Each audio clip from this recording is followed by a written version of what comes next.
ئەحمەد عارف تەمەنی خۆی لە شوانیدا بەسەر بردووە و ئەو پیشەی لە باوکو و باپیرانیەوە بۆ ماوەتەوە و تا ئێستش بەردەوامە.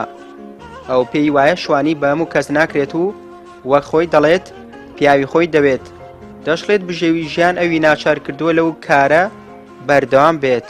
مەجبورم ئێتر ئەو دوو مانگاژێنێ حیژم بۆ ناکرێ و کرێکاری نییە و کاسبی نییە و خۆ نە مەعاشم هەیە و نە هیچ و ئیشێترم بۆیە ئەممەنە خسەوەم بارانەوە ئەم قڕە کەوتمە دوای دوو مانگە عالەم بڕێ وڵاغەوە نۆرەگانێ خۆ گشتی هین من نییە نیا گشتی هین من وایە باش.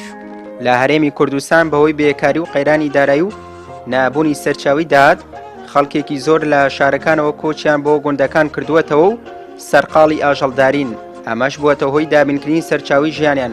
ئەگەرچی بەخێوکردنی ئاژەڵ زەحمەتی زۆری دەوێت، بەڵام بۆ خاوەنەکانیان سەرمایەکی گرنگە و ژێرخانی ئابووری وڵاتیش بەهێز دەکات. خوێندنی تەواو کردووە مامۆسایە، ئێستا خەریکی شوانیە بەهۆی ئەو قەیرانەوە ئێستا شوانی ئەکات.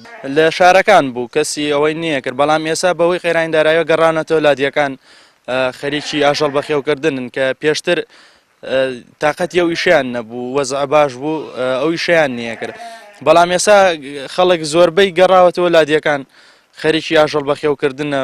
ئەگەرچی بەشێک لە خەڵکی لە ئەنجامی بێکاری و نەبوونی سەرچاوی داهاتەوە ڕویان کردووەتە ئاژەڵداری، بەڵام وەک شارەزایان دەڵێن ئەگەر ئەم پیشەیە زەمینەی گونجایی بۆ بڕەخسێنرێ و بێتە سەرچاوی داهات بۆ ئاژەڵدەران، دەکرێت پیشەیەکی سەرەکی بێت.